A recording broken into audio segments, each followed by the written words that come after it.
Stop the presses. Stephen Colbert is writing a Lord of the Rings movie. This is the last picture show with Rahim Khan, and if you, like me, tuned in to that Zoom call with Peter Jackson, where he was talking about update on the hunt for Gollum, which is the latest Lord of the Rings movie that they're producing. He's producing, of course, and Andy Serkis, who is Gollum, is directing. You also caught wind of this new project, which comes straight out of left field, and that was in the call itself, where Peter Jackson brings on Stephen Colbert to announce that Stephen Colbert, along with his son, they are writing a script for a new Lord of the Rings movie. What? Like, okay, first of all, bona fides. Colbert has almost encyclopedic knowledge of the Lord of the Rings. I mean, whenever he's had the chance, he's sort of on his show, which is Going the Way of the Dodo this summer. I mean, that's it. The Colbert show is done for. But he's always worn, I think, his credentials on his sleeve. He's always worn his love for the Lord of the Rings, his nerdiness, his deep credentials on his sleeve, and he's been very proud of it. The question here is, well, there's several questions that this, has to be asked. But okay, first of all, what hell? I mean, I didn't think Colbert had it in him. I mean, apparently his son is a screenwriter, and they're going to sort of. Okay, first of all, let me just announce what this is. In fact, okay. So the latest news, according to most of these people, is that the new film is called Shadow of the Past, The Lord of the Rings, Shadow of the Past. And it takes place 14 years after the passing of Frodo. Sam, Merry, and Pippin set out to retrace the first steps of their adventure. Meanwhile, Sam's daughter, Eleanor, has discovered a long-buried secret and is determined to uncover why the War of the Ring was very nearly lost before it even began. Okay. Now, you know how you always have like people who are on like YouTube or Instagram and sort of like I've watched all of Jujutsu Kaisen, so you don't have to, and I can answer all your questions. Or sort of, I've read all 23 books of Dune, so you don't have to. And in fact, there's that guy; he's pretty good. But I'm just saying, like, you always have these people. So, like, I'm not saying I'm one of those, but having read everything that Tolkien wrote, and then subsequently Christopher kind of edited and cobbled together, I don't know if this is not canon. This is definitely not Tolkien's work. So this is, for want of a better word, fan fiction, right?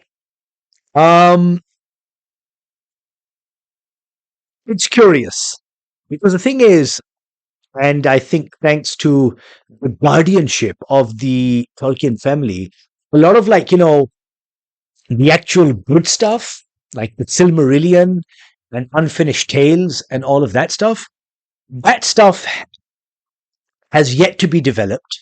Yet the rights have yet to be sold, have yet to, the properties themselves have yet to be developed, and they may never will, right? And I think, as a fan, as a super fan, I feel that that's the right decision because so far, everything that we've gotten after LOTR, after the main trilogy, has been shite. I mean, has been unqualified shit. First of all, the One Ring. I think I can devote hours on end to how bad that show is, right? Um, Even though it covers.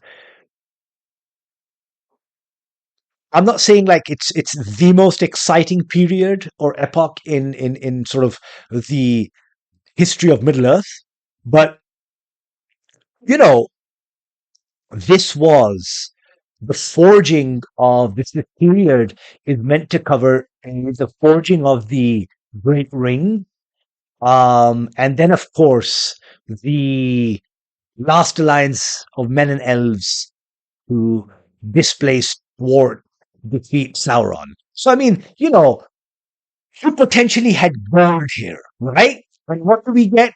We get sort of like, affirmative action. We get sort of colorblind casting.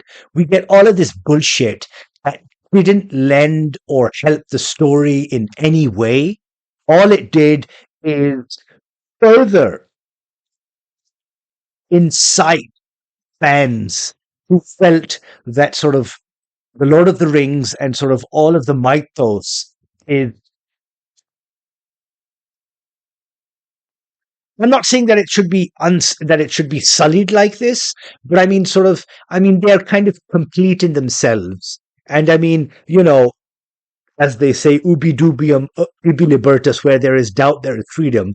Just because Tolkien might have written that the Harfoots were slightly darker in complexion, doesn't necessarily mean that they were black.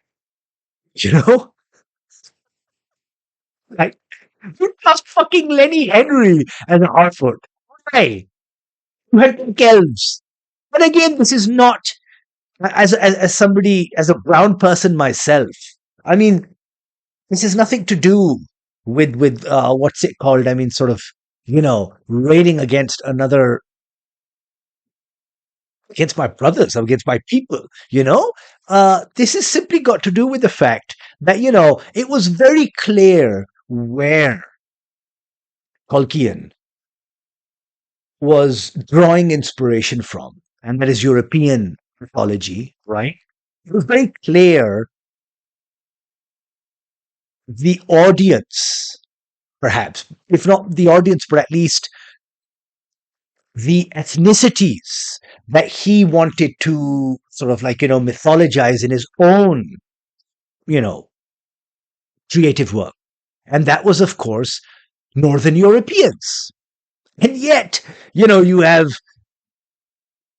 sort of Mediterranean looking people and sort of black people and sort of why? It makes no fucking sense. But I digress.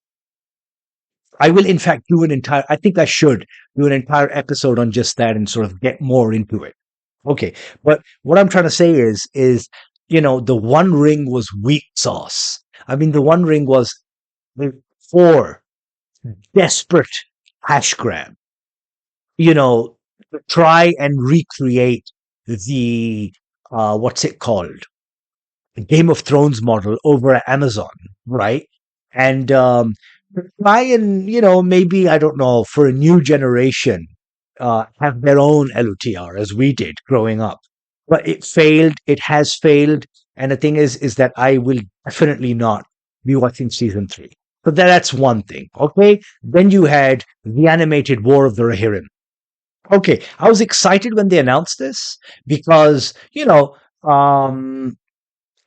the first after the Ralph Bakshi, whatever, animated Lord of the Rings. This is the first return to that universe with animation. A good idea, and yeah, I mean it was again something that was a footnote in Tolkien's works.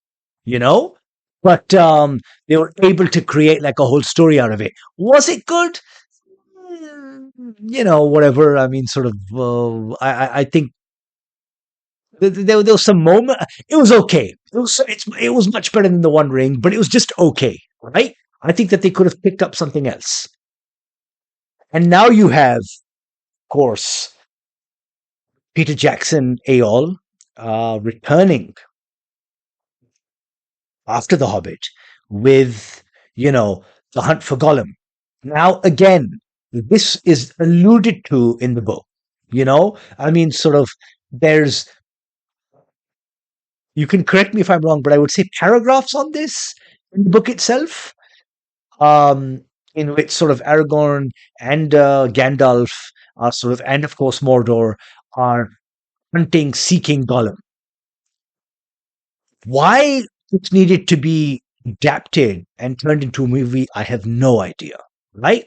Because again, I'm saying good stuff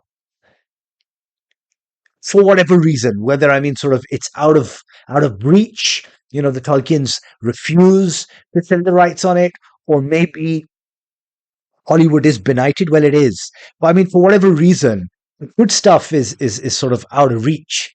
And so we're getting these, we're kind of filling in the gaps where honestly we do not need them to be filled. And this is another example. I don't wish to poo-poo or rubbish Colbert's effort or attempt, but it's really not, I mean, something that